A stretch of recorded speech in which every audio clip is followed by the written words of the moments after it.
Olá, pessoal, tudo bem? Vamos dar sequência em mais uma aplicação da termogravimetria.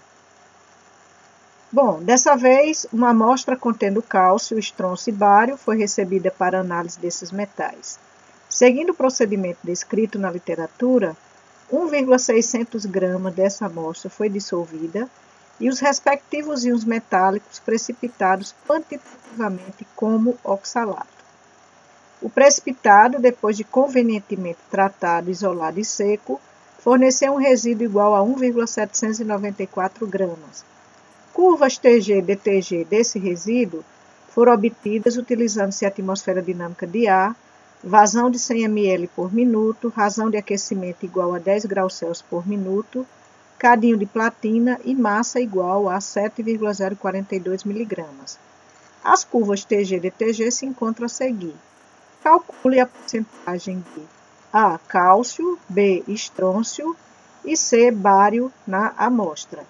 Então, pessoal, percebam que você tem uma amostra, essa amostra é levada para o laboratório, feito um tratamento e no final o estrôncio, cálcio e bário, eles são precipitados como oxalato.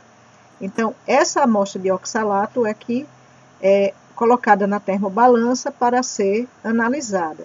Tem as condições da análise e a massa inicial da amostra de 7,042 mg de oxalato. Depois nós vamos verificar que é preciso fazer a obtenção de uma massa correspondente à amostra original. Esse exercício ele foi retirado do livro do professor Masao Yonashiro e colaboradores.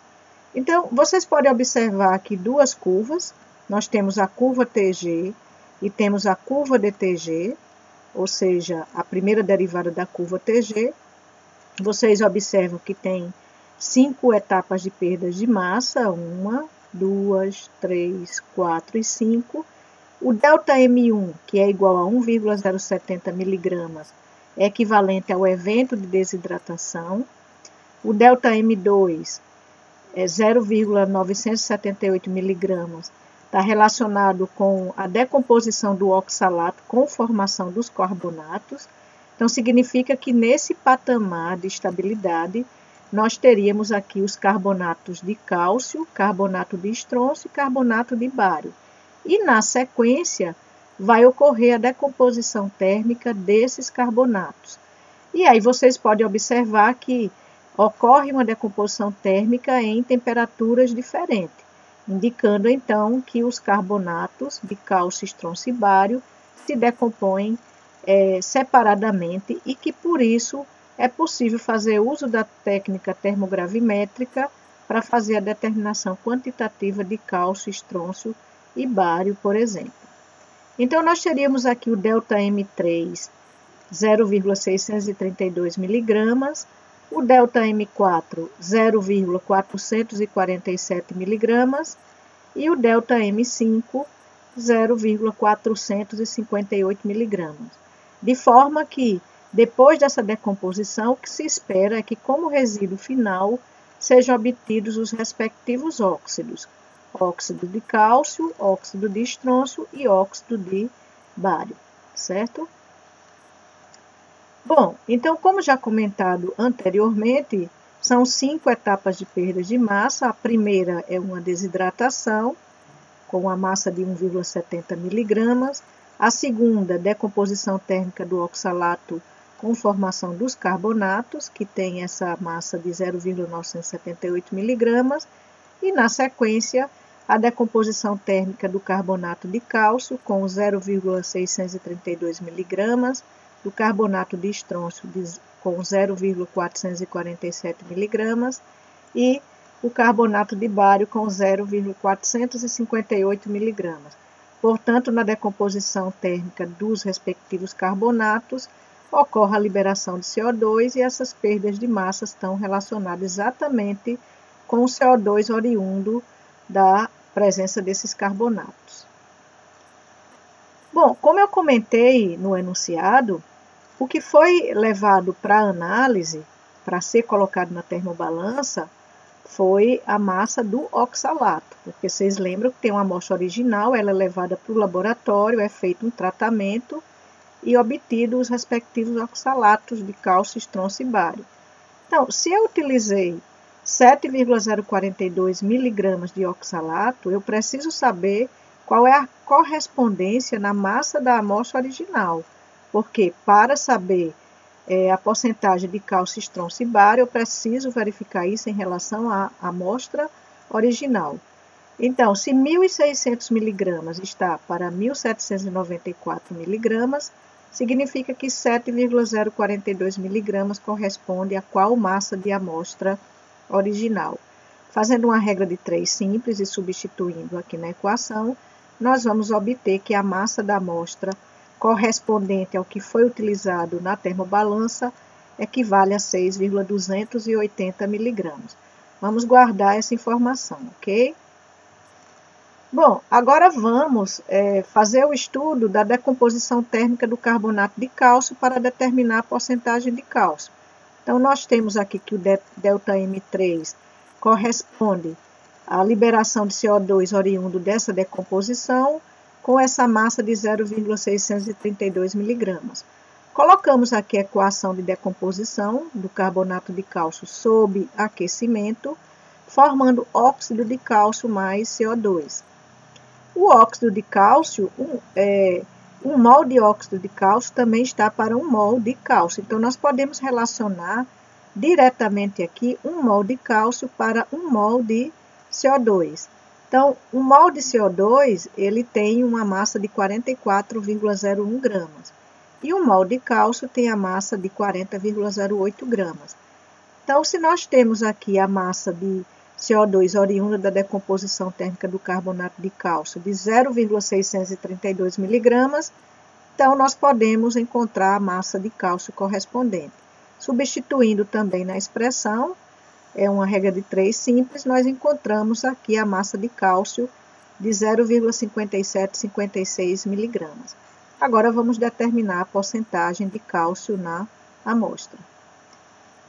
Bom, a porcentagem de cálcio, nós temos que 6,280 miligramas de amostra corresponde a 100% e, portanto, 0,5756 miligramas, que é a massa de cálcio calculada anteriormente, corresponde a qual porcentagem de cálcio? Substituindo na expressão, nós encontramos então que a porcentagem de cálcio nessa amostra é 9,166%, certo? Então, vamos seguir agora para determinar a porcentagem de estrôncio e a porcentagem de bário. Para a decomposição térmica do carbonato de estrôncio, nós vimos que refere-se ao ΔM4, a perda de massa 4, com liberação de CO2 oriundo dessa decomposição, e isso equivale a uma massa de 0,447 miligramas. Então, podemos fazer a relação, 1 mol de óxido de estrôncio está para 1 mol de CO2, e podemos relacionar que 1 mol de estrôncio está para 1 mol de CO2. Substituindo, portanto, nós temos que 1 mol de CO2 equivale a 44,01 gramas e 1 mol de estrôncio equivale a 87,62 gramas. Colocando a massa de estrôncio calculada anteriormente, nós temos, a partir da substituição na expressão, que a massa de estrôncio é igual a 0,8899 miligramas. Vamos calcular a porcentagem de estrôncio. Então, para a porcentagem de estrôncio, nós fazemos da mesma forma como foi realizado para o cálcio. Identificamos que 6,280 miligramas de amostra corresponde a 100%, portanto, 0,8889 miligramas de estrôncio equivale a quantos por cento de estrôncio? Então, nós temos aqui que a porcentagem de estrôncio seria 14,15%. Para o carbonato de bário, basta substituir os valores, as informações referentes ao bário, mas lembrando que a quinta perda de massa, também oriunda da decomposição térmica do carbonato de bário pela presença de liberação de CO2, nós temos que essa massa equivale a 0,458 miligramas. Então, a decomposição do carbonato de bário sob aquecimento acontece dessa forma, similar ao que é verificado para o carbonato de cálcio e carbonato de estrôncio. Então, 1 mol de bário está para 1 mol de CO2. 1 mol de bário equivale a 137,34 gramas. 1 mol de CO2, 44,01 gramas. Portanto, 0,458 miligramas equivale a quanto de bário? Fazemos o cálculo, substituindo um sistema de regra de 3 simples, e encontramos a massa do bário de 1,429 miligramas. Agora, podemos determinar qual a porcentagem de bário na amostra. Se 6,280 miligramas de amostra equivale a 100%, 1,429 miligramas equivale a qual porcentagem de bário? Substituindo na expressão, encontramos que essa amostra tem 22,75% de bário. Ok, pessoal? Então, veja que, nesse exemplo, a termogravimetria permitiu determinar a porcentagem de cálcio, estronço e bário, uma aplicação quantitativa, um método rápido, eficaz, preciso, para determinar a porcentagem desses metais nas amostras de oxalato e, obviamente, na amostra original, já que a amostra original ela foi convertida a oxalato em laboratório. Por isso, nós tivemos que fazer a massa correspondente da análise. Então, veja que é bem interessante essa aplicação. Eu espero que vocês tenham entendido. Se tiverem alguma dúvida, deixe a informação para que a gente possa responder. E eu estou à disposição, tá? Eu gostaria de agradecer ao UFRN, o Centro de Ciências Exatas e da Terra, e ao Instituto de Química, o qual eu faço parte. Bye, bye!